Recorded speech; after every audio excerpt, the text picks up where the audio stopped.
Friends 10థ్ paper leak, top MLA arrest. ఈ విషయాన్ని తెలియాలంటే గనక వీడియో మీరు కంప్లీట్‌గా చూడండి. అప్పుడే మీకు కంప్లీట్ ఇన్ఫర్మేషన్ ఏంటో అర్థమవుతుంది. అదేవిధంగా చాలామంది వీడియో చూస్తున్నారు కానీ లైక్ అని కామెంట్ చేయట్లేదు. దయచేసి లైక్ అని కామెంట్ చేయండి. లైక్ అని కామెంట్ చేయడం వల్ల ఈ ఇన్ఫర్మేషన్ మనం చాలా మందికి తెలియజేసేవాళ్ళం అవుతాం. అదేవిధంగా 10థ్ పేపర్ ఎందుకు లీక్ అయ్యింది? అసల ఆ టాప్ ఎమ్మెల్యే ఏం చేశారనే విషయాలు మనం ఇప్పుడు పూర్తిగా తెలుసుకుందాం. ఎందుకు అరెస్ట్ చేస్తున్నారో కూడా పూర్తిగా తెలుసుకుందాం. ఇంకా లేట్ చేయకుండా వీడియోలోకి వెళ్దాం. ఫ్రెండ్స్, బీఆర్ఎస్ వర్కింగ్ ప్రెసిడెంట్ మాజీ మంత్రి కేటీఆర్‌కి బిగ్ షాక్ తగిలింది. తాజాగా ఆయనపై నకిరేకల్ పీఎస్‌లో 2 కేసులు నమోదయ్యాయి.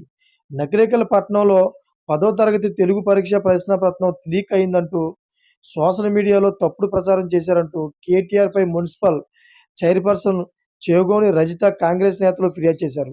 అయితే ఈ మేరకు నకిరేకల్ పోలీసులు కేటీఆర్‌తో పాటు social media in-charge Manne Krishank, Konitham, Dileep కుమార్‌లపై 2 వేర్వేరు కేసులు నమోదయ్యాయి.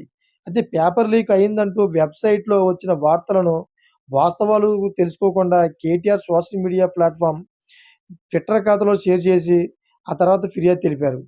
అయితే పేపర్ లీకేజ్ వ్యవహారంలో పోలీసులు ఇప్పటివరకు ఒక మైనర్ బాలికతో పాటు 5గురిని అరెస్ట్ చేశారు.